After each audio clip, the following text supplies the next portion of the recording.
The final sound she would ever hear from that place was not a slammed door of anger, but the oiled, indifferent click of a well-maintained lock. It was a sound of finality, a metallic full stop at the end of the long, gray sentence that had been her childhood. Elara stood on the other side of the oak door, a ward of the state no longer, holding a thin manila envelope that felt as flimsy and unsubstantial as her future. The world outside the institution's wrought-iron gates was a vast, intimidating expanse of noise and motion, a universe for which the quiet hallways and rigid schedules had been a poor preparation. She was an adult now, by decree of a calendar and a committee, cast out with the formal, dispassionate severance that a ship gives its anchor. The cold air of the city street was a shock, a raw and unfamiliar thing against her skin, and for a long moment, she felt the terrifying paralysis of a creature born into the wrong element, gasping for a breath of the only atmosphere it had ever known. Inside the envelope, nestled against the crisp folds of official-looking papers, was her entire worldly inheritance. The administrator, a man with a face as gray as his suit, had presented it not as a gift or a right, but as a final piece of bureaucratic housekeeping. There was a small, tightly bound stack of currency amounting to $112, a sum so specific and meager it felt more like an insult than a lifeline. Alongside it lay a deed, its paper brittle and yellowed with age, the ink faded into a ghostly script that described a parcel of land in a place she had never heard of, a remote mountain fastness in the Northern Territories. The administrator had called it the Ethelberg Folly, a piece of worthless, cursed rock her great-grandfather had squandered a small fortune on. The final item was a single key, heavy and rusted, its iron form pitted and archaic.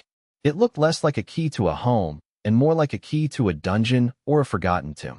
This was the sum total of her connection to a past she did not know and her provision for a future she could not imagine. A pittance of cash, a deed to a joke, and a key to nothing. The journey into isolation was a descent through the circles of societal indifference, each leg of the trip colder and more desolate than the last. First came a bus that rattled and hissed, its windows filmed with a gray grime that made the passing world look like a faded photograph. Then another, smaller bus, which smelled of damp wool and diesel fumes, carried her out of the sprawling suburbs and into a landscape that grew progressively harsher.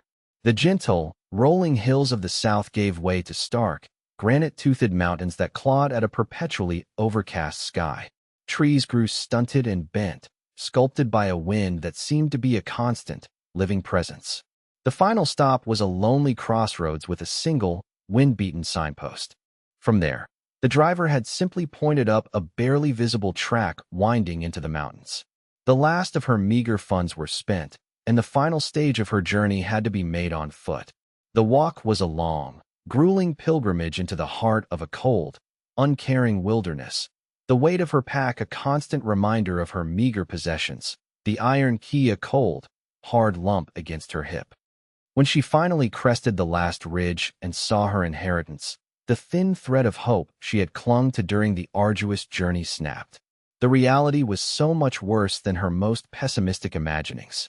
It was not a cabin or a cottage, not even a derelict shack. It was a ruin, a skeleton of a structure, the collapsed bones of a house long dead, lay scattered amongst the wind-scoured rocks. A massive stone chimney, listing at a drunken angle, stood as a lonely monument to whatever ambition had once stood here, its hearth a black, gaping mouth filled with rubble and snow. The foundation was a jagged jawbone of rock, and the scattered, rotting timbers were the splintered ribs of a carcass picked clean by the relentless wind. Beside the ruin, half hidden by a recent rockfall, was the dark, ominous maw of what looked like a mine entrance, its timber supports rotted away to jagged teeth. The wind, a predatory and personal force up here, howled through the skeletal remains, a mournful, hungry sound that seemed to mock the very idea of shelter. This was not a new beginning, it was a grave. For 3 days, despair was a physical paralysis.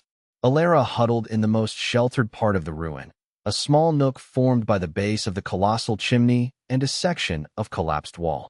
Here, the wind's direct assault was blunted to a constant, whining siege. She had managed to build a small, pathetic fire from the driest splinters of rotted wood she could find, a flickering flame that offered more psychological comfort than physical warmth. It consumed her precious kindling with a desperate hunger, and each time it threatened to die, a new wave of cold dread washed over her. Her food, a few loaves of bread and some dried meat, was dwindling at an alarming rate. The cold was a physical entity, a heavy cloak that seeped through her clothes and into her bones, making her movements slow and her thoughts sluggish. Surrender became a seductive whisper on the wind. It would be so easy to simply lie down, to close her eyes and let the profound, numbing peace of the cold take her. The world had cast her out, given her nothing, and left her to die. Perhaps the most logical response was to obey. The turning point came not with a surge of hope, but with a spark of pure, unadulterated rage. On the fourth morning, as she watched the last of her firewood burn down to glowing embers, her gaze fell upon a tiny splash of defiant color in the lee of a great, gray stone. It was a single, tiny wildflower, a speck of vibrant purple heather, its stem bent but unbroken, thriving in the face of the incessant, soul-crushing wind. It asked for nothing, expected nothing, and yet it endured. It fought. In that moment, something within her shifted. The sorrow that had weighed her down like a shroud of wet wool did not evaporate. It transmuted. It became a hot, clean, clarifying anger. An anger at the administrator's smug dismissal, at the faceless system that had disposed of her, at the world that had judged this place, and her, as worthless.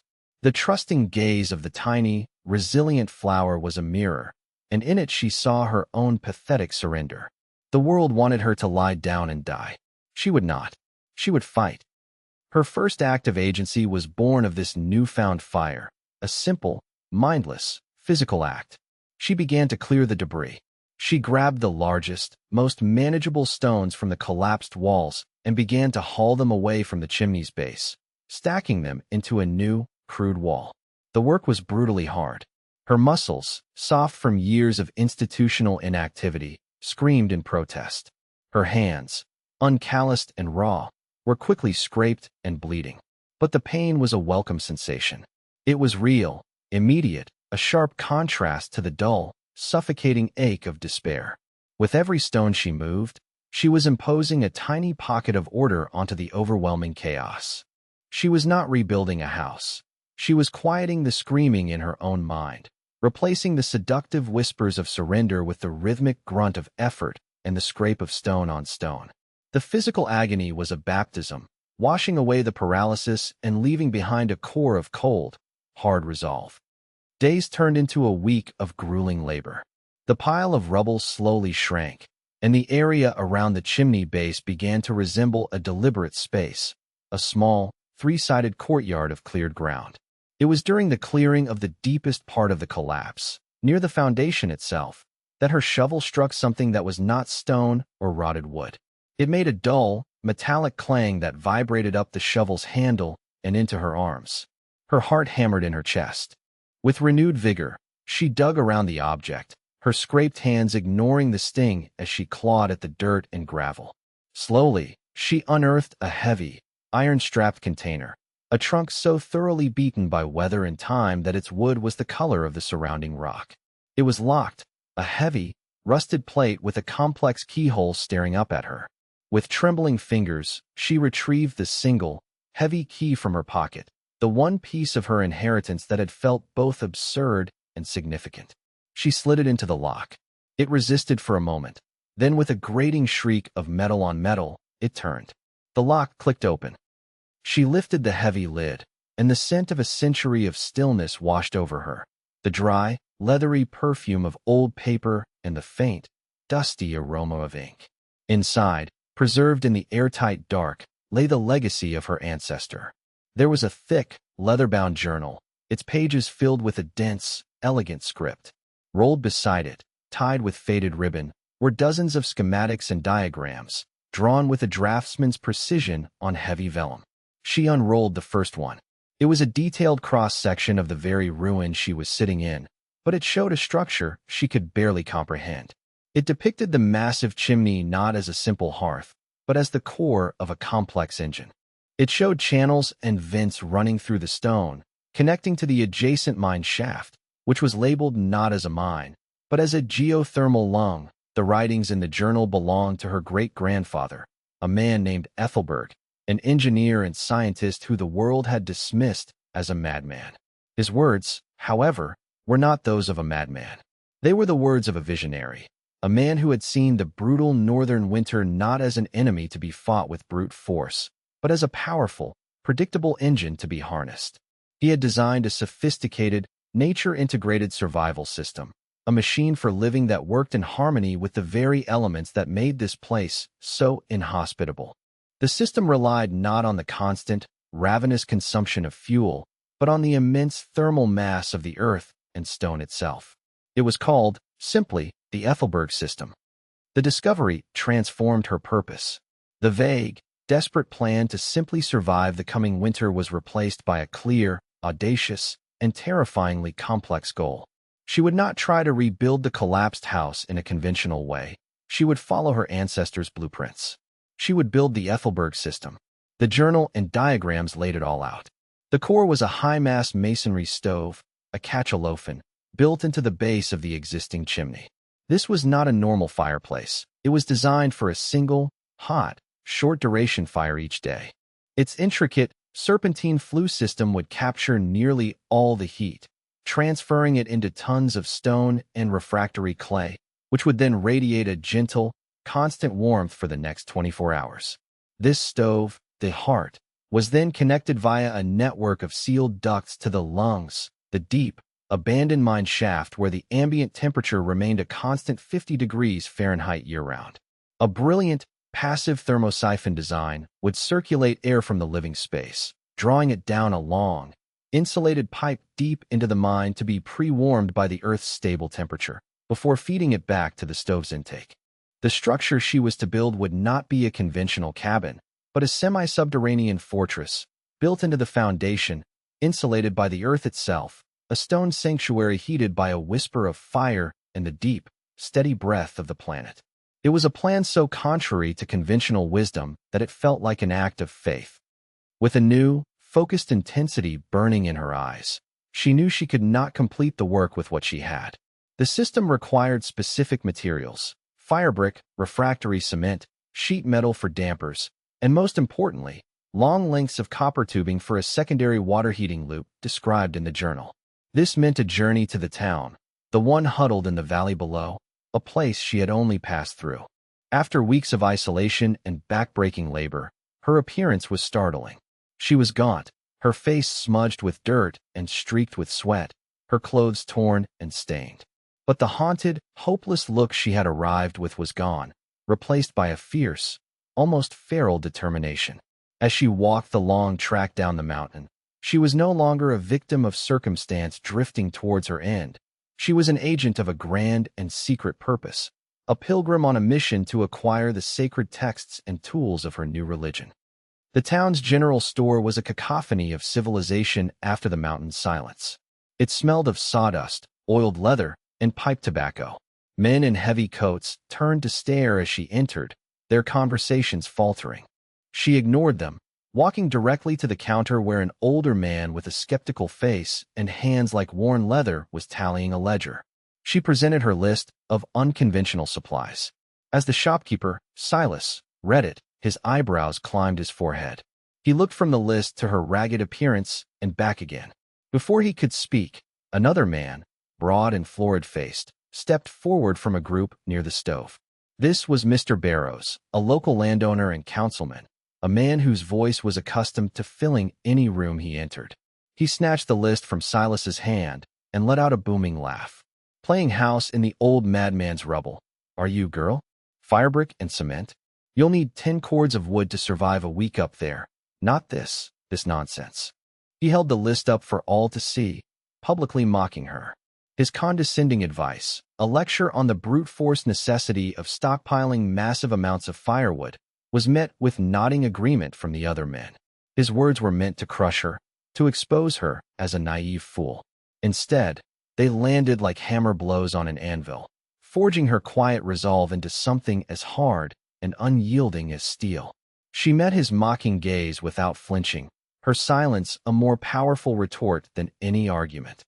When Barrows had finished his performance and moved away, chuckling with his cronies, Silas turned back to her, his expression having shifted from skepticism to a grudging curiosity. He finished pricing the items on her list.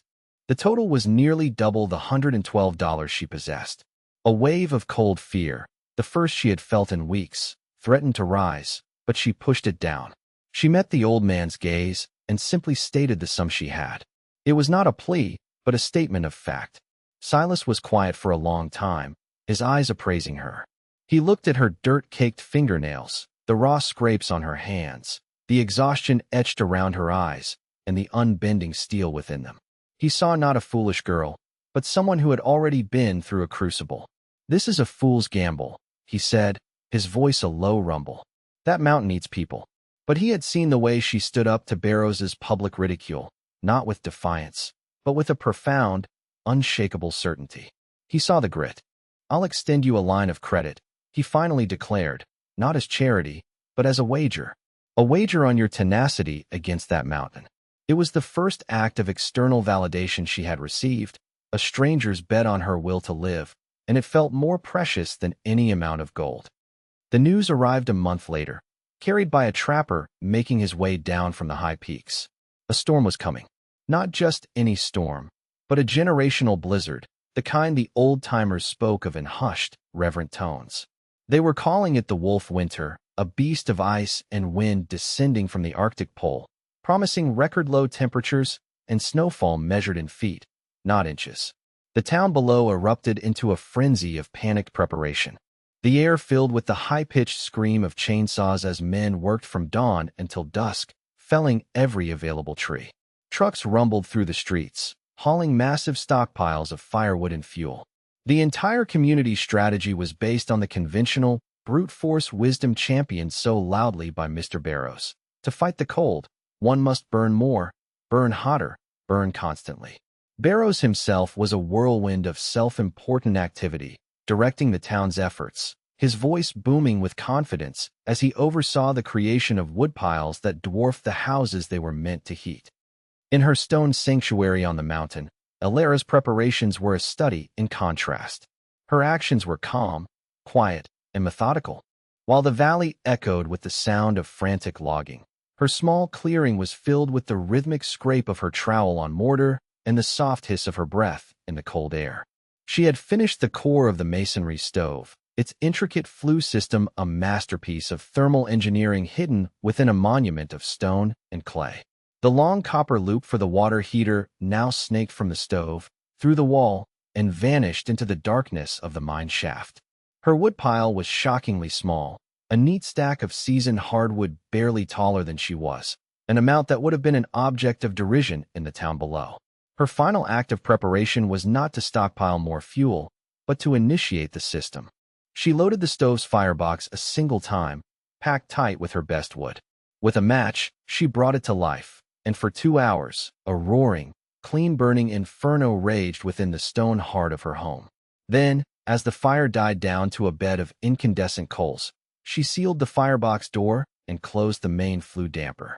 The system was now charged. The tons of masonry had absorbed the energy of a bonfire, and the passive thermosiphon had begun its slow, silent work. She had done all she could. Now, she only had to wait. The wolf winter fell upon the land not with a gradual decline, but like the sudden closing of a crypt door. The sky turned a bruised, slate gray, and the wind began to howl, a rising chorus of fury that stripped the last leaves from the trees and sent them scattering like frightened birds. Then the snow began, thick and heavy, driven almost horizontally by the gales. In the town, the battle began.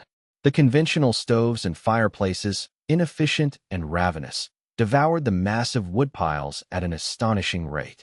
Men and women, bundled in every layer they owned, were locked in a desperate, continuous cycle of stoking fires and clearing drafty windows.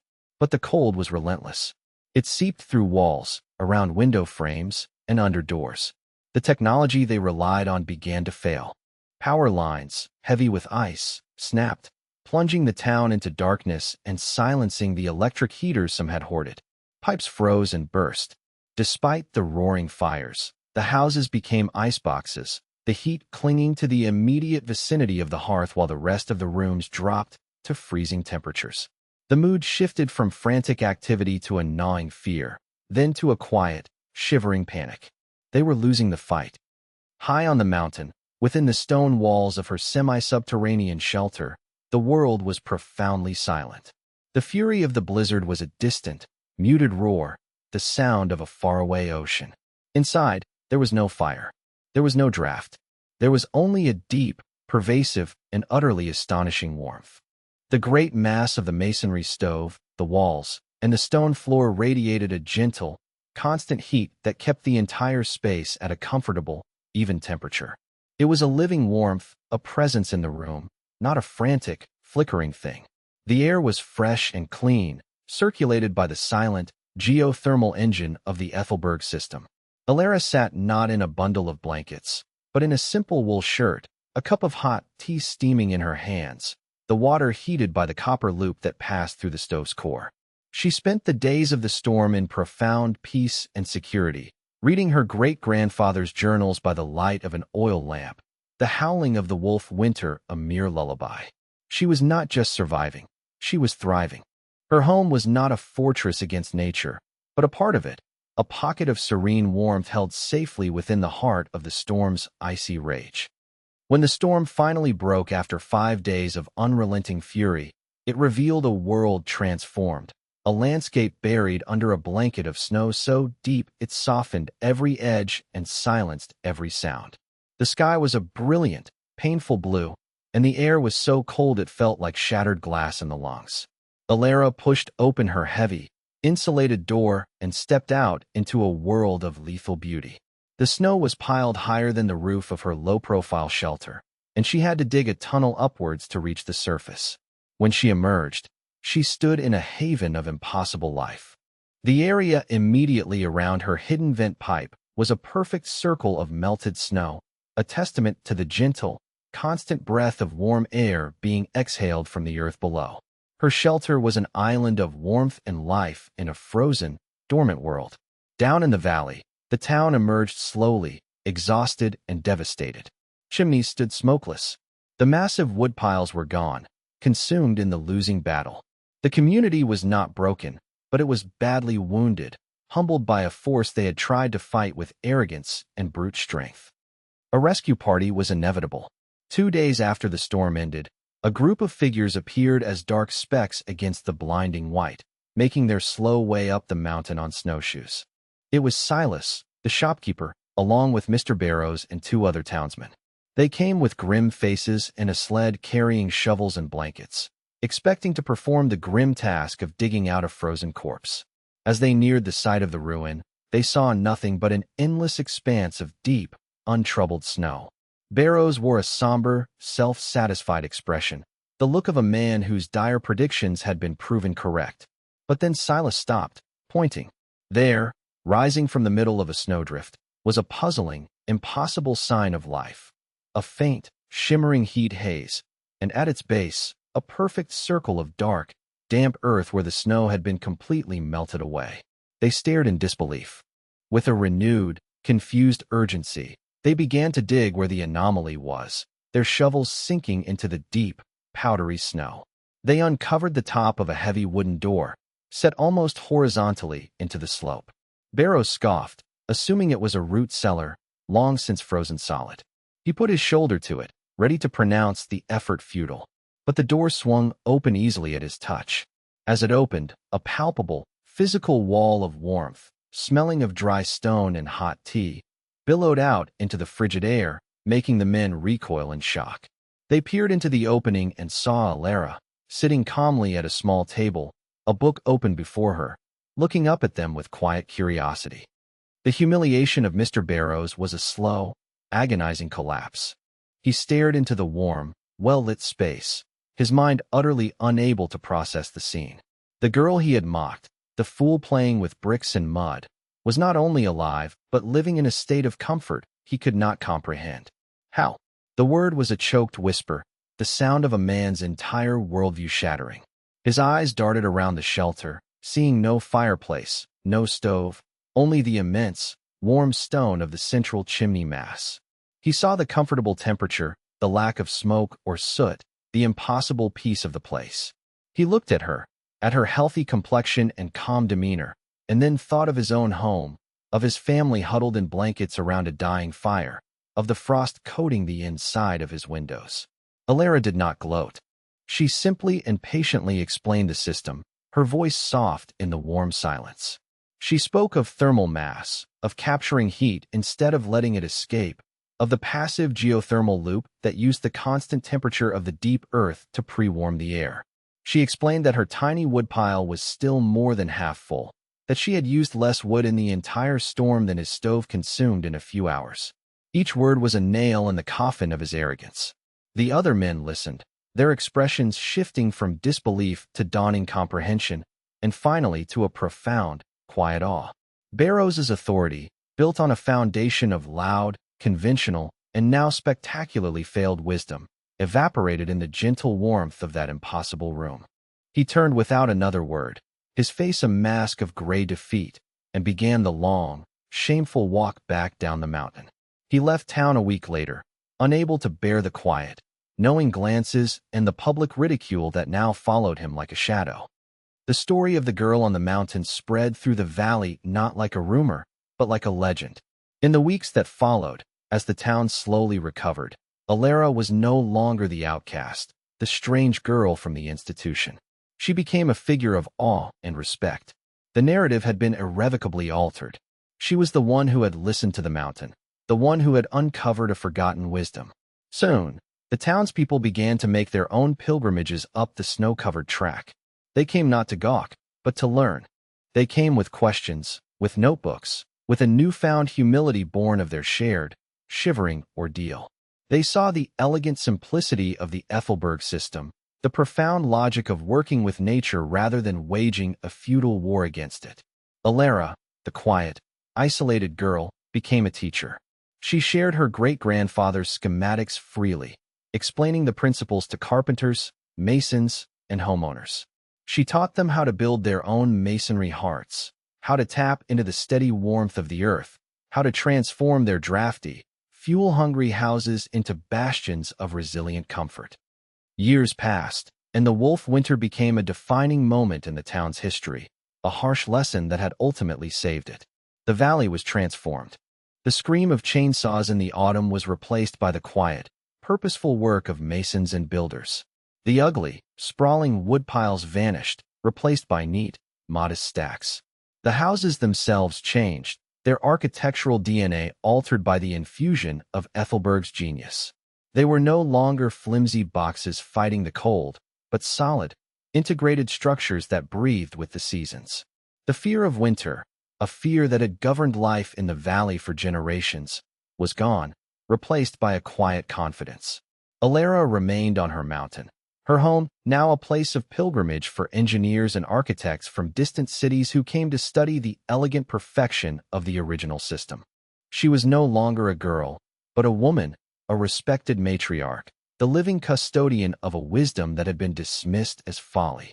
Her life was a quiet testament to the enduring truth that true strength is not found in loud, brute force arrogance, but in the patient, humble act of listening to the quiet knowledge of the earth, and that the greatest value is often hidden in the very things a careless world has discarded as worthless. The legacy of the madman on the mountain, carried forth by the outcast girl, had brought a lasting, radiant warmth to the heart of the coldest lands.